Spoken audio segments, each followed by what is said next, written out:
আসসালামু আলাইকুম everyone, this is Faiyad Hasibul Islam. Welcome to my another blog.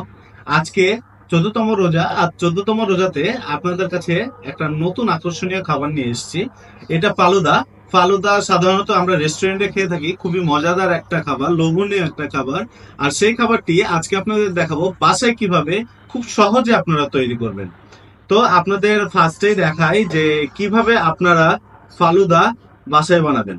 তো ফালুদা বানানোর জন্য আপনাদের ফার্স্টে বলি, ফালুদা বানানোর জন্য মেন উপকরণ দুধ, আর তারপরে লাগবে সাবুদানা।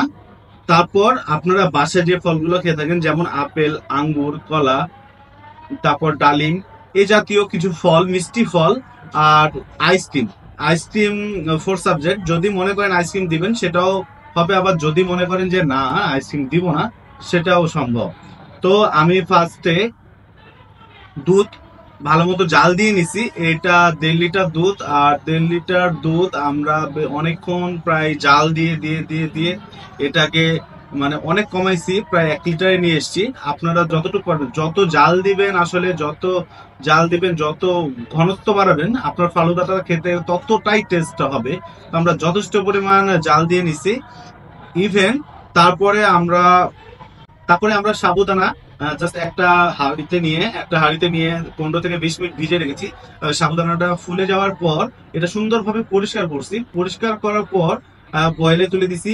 বয়েল করার পর যখন সিদ্ধ হয়ে গেছে একদম, তো তারপরে দুধ জাল হওয়ার পর আমরা এখানে সামান্য পরিমাণ কর্নফ্লাওয়ার দিয়ে দিব। সামান্য পরিমাণ কর্নফ্লাওয়ার দিলে আসলে দুধের ঘনত্বটা আরো বেশি পরিমাণ হবে। তো আমরা দুধে কর্নফ্লাওয়ার দিয়ে দিলাম, এটা দিলে পরে ঘনত্বটা দুধের আরো বেশি গুণ বেড়ে যাবে।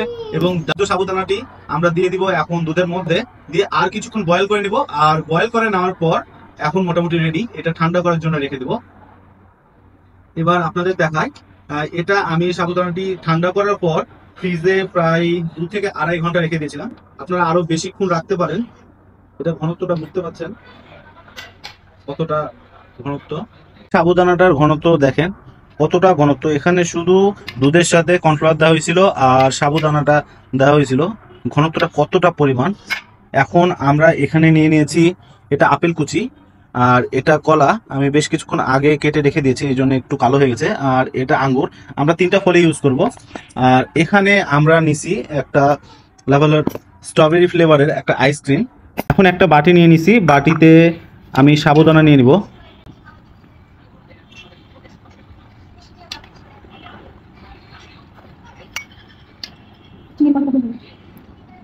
এখানে আমরা কিছু পরিমাণ আঙ্গুর দিয়ে দিয়েছি, তারপর আপেলের কুচি দিয়ে দিয়েছি, আর দিয়ে দিয়েছি কলার কুচি।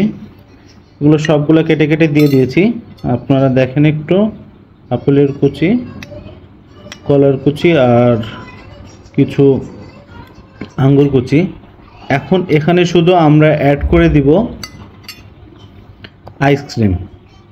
আমরা দিয়ে দিব জাস্ট আইসক্রিম। আইসক্রিমটা দেওয়াটাই শুধু বাকি আছে। আইসক্রিম আপনারা সব কিছু রেডি করার পর আইসক্রিম। তো আমাদের ফালুদা কিন্তু রেডি।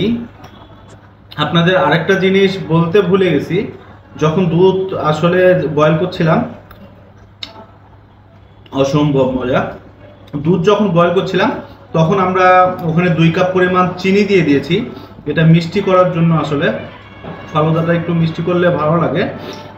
আর ওখানে আমরা একটু লং দিয়ে দিয়েছি, দারচিনি দিয়ে দিয়েছি, আর 2টা ফল দিয়ে দিয়েছি, দিয়ে তারপরে বয়েল করছিলাম। তখন ফালুদাটা মোটামুটি মিক্স হয়ে গেছে আর খুবই লোভনীয়। এখানে আপনারা আরো ফল অ্যাড করতে পারেন। এখানে মিষ্টি জাতীয় ফল যেগুলো অ্যাড করবেন, যত অ্যাড করবেন তত ভালো লাগবে এই ফালুদাটা খেতে। তো ইফতারি পর সবাই বাসায় খাওয়ার চেষ্টা করবেন। আসলে ইফতারি পর বাসায় থেকে রেস্টুরেন্টে যে ফালুদা খাওয়ার এনার্জি থাকে না, তাই আপনারা বাসাতেই বানিয়ে ফেলতে পারেন ফালুদা। আমার ফালুদাটা অসম্ভব টেস্ট হয়েছে, তো